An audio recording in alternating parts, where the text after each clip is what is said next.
Today we want to call out a fact that is little remembered. As much as we on the left tend to speak of union power, we often forget the ability that there could be within the United States military to grind these wars to a halt. Overthrow dictators and terrorists.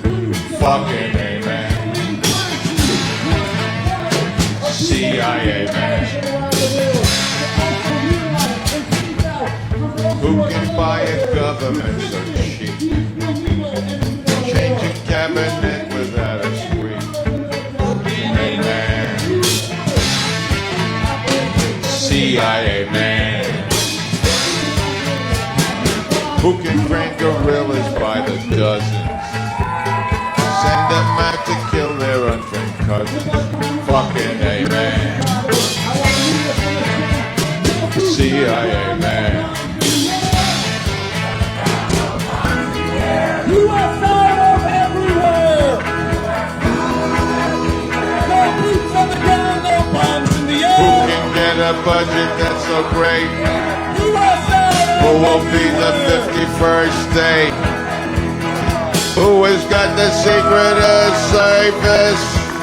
The one that makes the other service Filipino Youth Organization active in Chicago and national campaigns in support of the democratic struggle of the Filipino people and national sovereignty. Hello everyone! We must remember that the Philippines was sold to the United States alongside Cuba and Puerto Rico in the late 1800s. And it is since then, and even before then, that we continue to fight and resist and fight for our sovereignty. As was mentioned, as Alagbayan, we fight for sovereignty and genuine democracy The in the CTA Philippines. took the singing permit away. It means fighting for the rights of In 2010, they arrested It me. means joining in the calls globally to oppose anything that threatens that I know, including the calls to end the blockade in Cuba, which is pushing the island into an energy crisis and a hunger crisis. And no one can deny that the U.S. blockade is violence itself. The Filipino people are no strangers to the violent hand of the U.S. in our homeland. Last year, the U.S. approved $2.5 billion in military aid to the Philippines to upgrade its bases, which the U.S. itself uses. This is in addition to the drones it sends, the helicopters, all of which are used to oppress and suppress Filipino workers, farmers, and peasants. In the midst of a fuel crisis that the Philippines is facing, the Philippines and the U.S. prioritize fuel for 3 weeks worth of military exercises instead of it actually going to the people.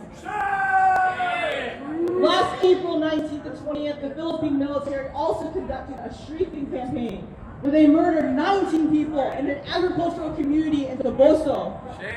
The 19 who were killed included Philippine-American citizens Lyle Frijoles and Kai Sorum. Those two U.S. citizens were my friends. They were my comrades. They were murdered alongside others who were in the community to interview, research, and support the local community, which was being exploited by a local landlord so that they could grow sugarcane.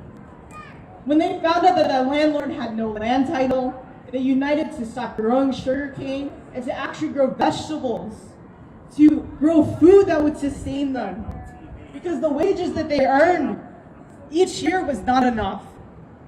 What resulted is the landlord called in the local government, who then called in the Philippine military and massacred the people. And how did the government respond? The Philippine President Marcos' response was congratulations to the military. The Trump administration's response of having 2 of its nationals killed was nothing. They said nothing because the U.S. does not care if the people in the Philippines or in Cuba do not have enough to eat. It only cares about its dominance. Over the last few months, the Filipino community pushed forward a campaign Now, Cuban Americans, organizations who have been working in solidarity with the liberation of the Cuban people.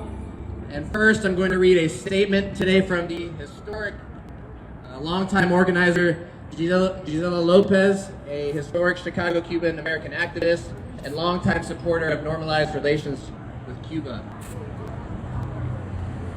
From Gisela Lopez, I am a Cuban who has stood up for the independence of Cuba throughout my 95 years of activity.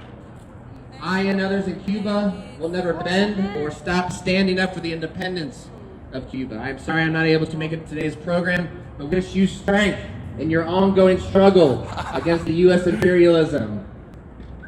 Thank you, Gisela Lopez, for all the hard work that you've done. Next up, we're going to have never asked me to Dr. play, Cristina though. Perez, who is a professor of women's studies who has family in Cuba and frequently travels to Cuba, to give a few words. Buenas tardes. The United States is killing our loved ones in Cuba, not with bombs, but with a medieval siege layered on top of 64 years of the U.S. blockade against Cuba. The situation has become especially cruel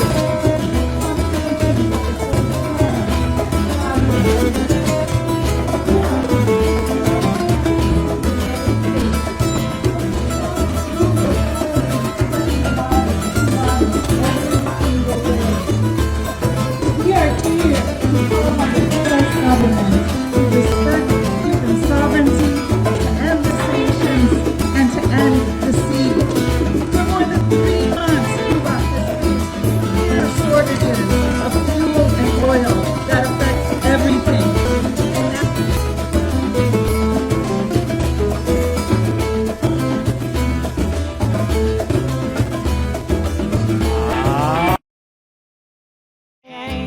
Who can get a budget that's so great? Who will be the 51st state?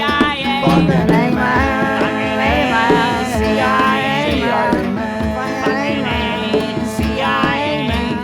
Who has got the secret service? The one that's got the other service nervous. Fucking amen.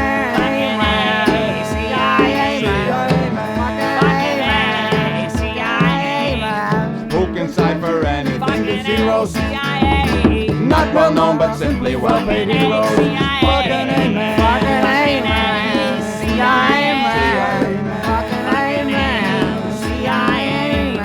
Who can take the sugar from the sack? Pour in LSD and put it back. Fucking amen.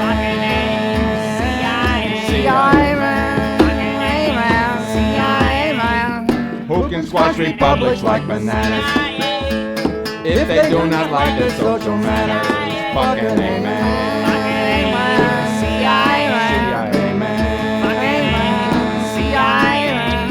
Who can train guerrillas by the dozen?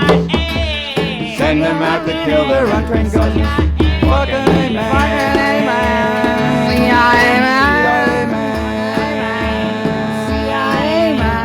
Who's the agency well known to God? The one that copped his staff and copped his rod. Fucking amen.